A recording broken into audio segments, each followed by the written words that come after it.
October the 27th, 2019. As you're looking at an artist rendition of Ezekiel encountering the chariots of the gods in the Old Testament. Now, this is, again, just an artist rendition, and I've seen hundreds of different drawings of what they thought Ezekiel was describing as these craft that came down. And guys, if you study that chapter in Ezekiel, and I'm not going to go there, this is about something else, but I just want to kind of give a pre-beginning to the story. But this is not what they described at all. What they described looks much more like what you would see from some of the ancient Sumerian drawings. And this is probably the most ancient civilization that we know of that had writing and this type of communication skills. But guys, this is more likely as close as you're going to get to what Ezekiel was describing. And again, if you look at that, you talk about the wings and the emblems on the wings and the feet coming down. And this is a depiction of an Anunnaki god flying in what they call whirlwinds, several different here. Now, my point of the video is that you have good and bad. You have good angels and you have bad angels, or good messengers of God, and you have the bad side. And they both have this capability. Now, let me say something that's kind of deep in a way, but it's really not if you understand it, that there's a veil that separates our world and the spiritual world. That veil we've seen parted before. We saw when Stephen was stoned to death, the veil parted and he saw the throne of heaven. But now there's beings, and there's, again, you could call them angels or flying angels or chariots of God or chariots of Satan, because you have both sides. But these craft have the ability to show themselves or not. They can be visible or they can be hidden. And the Bible talks about this, guys. Just bear with me and hear me out. But there's an incident in the Old Testament about these chariots of fire that a lot of people don't talk about it. You don't see it preached in many churches. But it's another story, again, in the Old Testament, of these chariots of fire. And again, guys, if you look at the story of Ezekiel in the description, forget what you've seen depicted. Just look at the story. And you're going to see, they're going to talk about the wings that unfold and the emblems on these wings. But notice in the center of this, there's a disc. And that's symbolic in a way.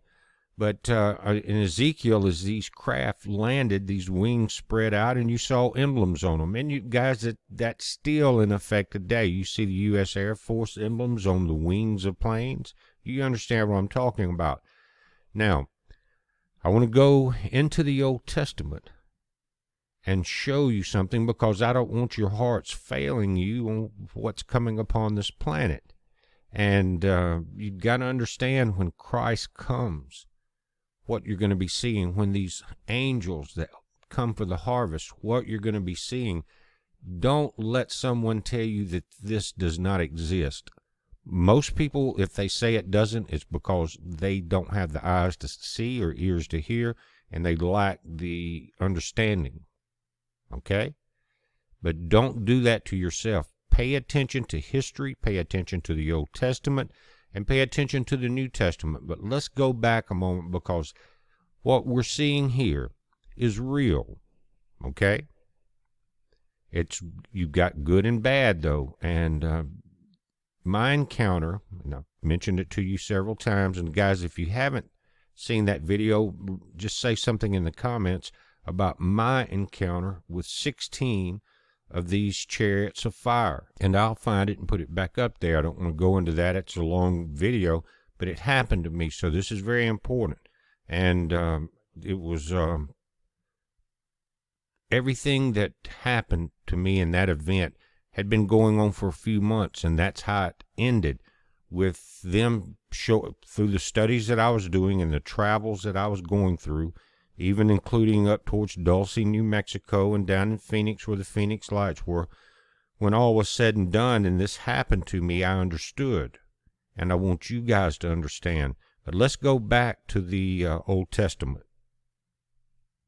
Now, guys, there's a lot in science fiction that has been handed down, and we see it in movies everywhere from Star Trek to Avatar, cloaking of these vessels, if you want to say that.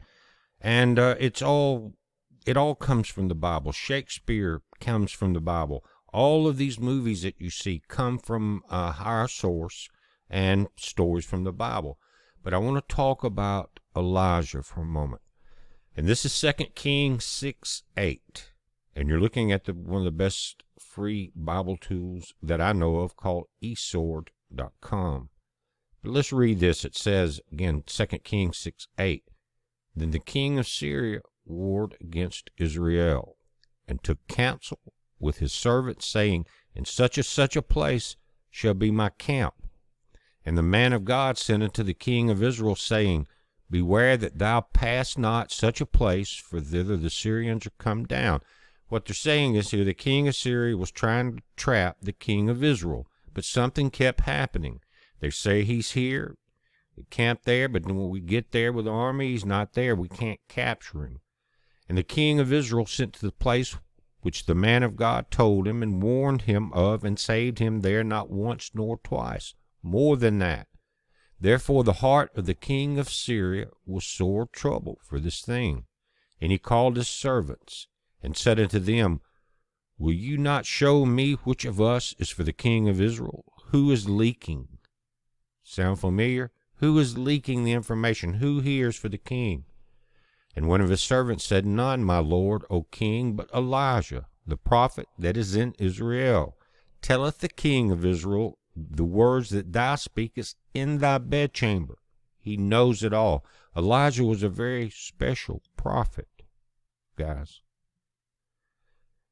And one of his servants said, again, none, my lord, but Elijah the prophet that is in Israel. He tells the king everything you know. And the king said, go and spy where he is, that I may send and fetch him. And it was told him, saying, behold, he is in Dothan. So the king wanted to capture the leak that was keep preventing him from capturing the king of Israel. Therefore sent he thither horses and chariots and a great host. And they came by night and compassed the city about. Now, when the servant of the man of God was risen earlier, and guys, we're going from Elijah to Elijah here. So it said, and that's who Elijah had already picked up that he was going to end up giving his mantle to. It says, when the servant of the man of God was risen and gone forth, behold, a host compassed the city, both with horses and chariots. And his servant said unto him, alas, my master, how shall we do? He was trembling in fear. They had been caught. And he said, fear not, for they that be with us are more than they that be with them. But it was just those two and a few other people with them. They were completely surrounded. And Elijah prayed and said, Lord, I pray thee, open his eyes that he may see. And the Lord opened the eyes of the young man, and he saw, and behold, the mountain was full of horses and chariots of fire round about Elijah. That veil parted. Just like Christ talked about, their eyes cannot see. But here, Elijah prayed. The same one that pulled that fire down from heaven, he prayed. And that veil was parted for his servant. And what was around it? Not the regular chariots that the king of Syria had sent. These were chariots of fire. Guys, it's only one thing that fits that description. The same one that the fallen angels use, Apollyon, and that fiery chariot. Apollyon, guys, that is Satan. This is the Antichrist that they're talking about as far as his chariot of fire. But here, these are the angels of the Lord. These are the servants of the Lord.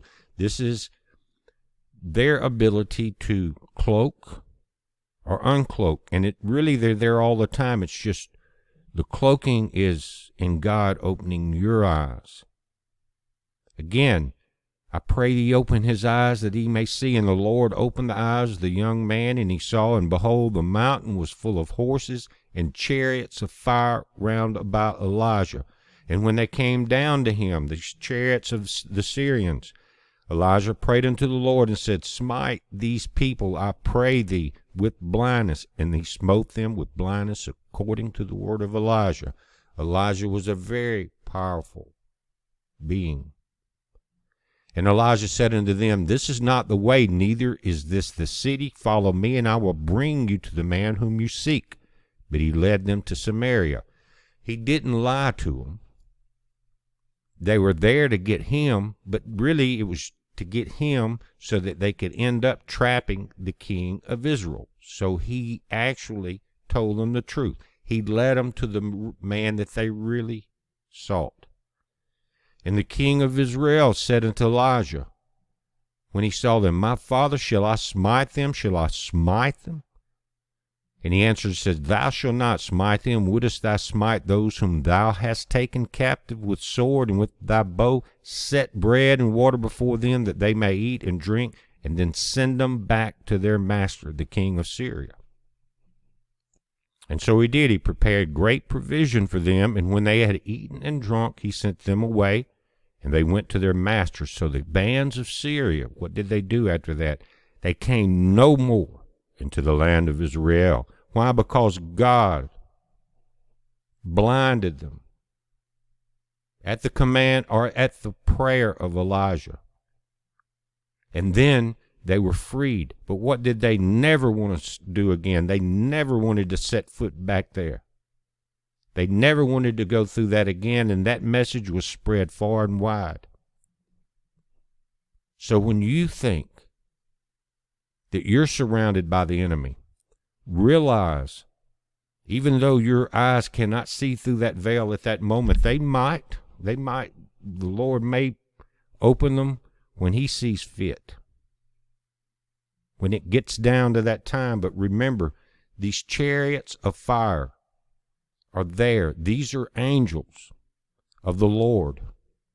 These are messengers. These are his people that are here to protect you. But if you think you're going to see a bunch of people with wings floating on clouds coming down, guys, you're sadly mistaken, okay? That's a myth, and it's something to dumb down the people about what's really going on. Now, again, I've had my encounter. I have no doubt what I saw, and that thousands of other people in Phoenix at that time saw. But my experience was unique, and I will never forget it. I'll find that video, guys, and try to get it up tonight, reload it. But again, when you think that all is dark, there's no way out, remember who is really there, and they have your back, guys. This is a heads up. Be safe.